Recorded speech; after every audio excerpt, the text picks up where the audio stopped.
ಇದೊಂದು ಅದು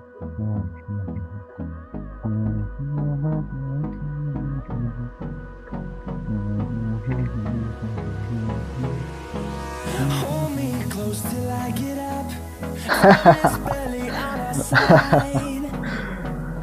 I don't wanna waste ನೋಡ್ಗೋರು, ಈ ರೀಲ್ಸ್ ಇದೆಯಲ್ಲ, ಜೀವನನೇ ಇದರಲ್ಲಿ ಮುಳುಗೋಗಿದೆ.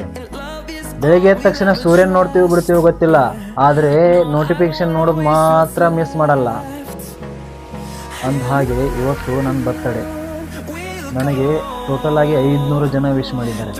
ಫೇಸ್ಬುಕ್ನಲ್ಲಿ 200 ಜನ, ಇನ್ಸ್ಟಾಗ್ರಾಮ್ನಲ್ಲಿ 150 ಜನ.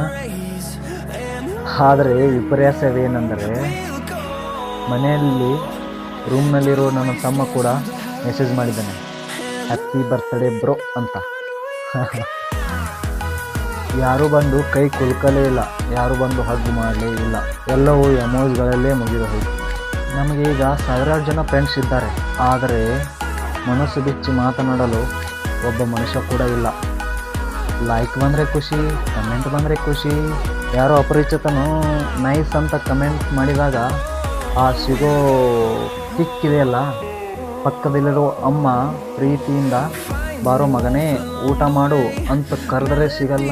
ನಾವು ತಂತ್ರಜ್ಞಾನ ಬೆಳೆಸ್ತಾ ಇದ್ದೀವೋ, ತಂತ್ರಜ್ಞಾನ ನಮ್ಮನ್ನು ಬೆಳೆಸ್ತಾ ಇದೆಯೋ ಗೊತ್ತಿಲ್ಲ. ಪಾರ್ಕ್ನಲ್ಲಿ ಕೂತಿದ್ರು ಫೋನು, ದೇವಸ್ಥಾನಕ್ಕೆ ಹೋದ್ರು ಫೋನು, ಊಟ ಮಾಡಕತ್ರು ಫೋನು, ಕೊನೆಗೆ ಸ್ಮಶಾನಕ್ಕೆ ಹೋದ್ರು ಒಂದು ಸೆಲ್ಫಿ, ರೆಸ್ಟ್ ಇನ್ ಪೀಸ್ ಅಂತ. ಈ ಕಿರು ಪರದೆಯಿಂದ ನಾವೆಲ್ಲರೂ ಕಳೆದು ಹೋಗ್ತಾ ಇದ್ದೀವಿ. ನೆನಪಿಡಿ, ಸ್ಕ್ರೀನ್ ಮೇಲೆ ಬರೋ ಹೃದಯ ಲೈಕ್ ಅಂತೀವಲ್ಲ, ಅದು ಒಂದು ಚಿತ್ರ ಮಾತ್ರ. ಆದರೆ ನಿಮ್ಮ ಎದೆ ಒಳಗಡೆ ಇರೋ ಹೃದಯಕ್ಕೂ ಒಂದು ಮಿಡಿತ ಇದೆ. ಅದನ್ನು ಎಲ್ಲರ ಜೊತೆ, ಎಲ್ಲ ಮನುಷ್ಯರ ಜೊತೆ ಹಂಚಿಕೊಳ್ಳಿ. ಸರಿ, ಈಗ ಈ ಎಲ್ಲ ಮಾತುಗಳನ್ನು ವಿಡಿಯೋ ಮಾಡಿ ಅಪ್ಲೋಡ್ ಮಾಡ್ತೀನಿ.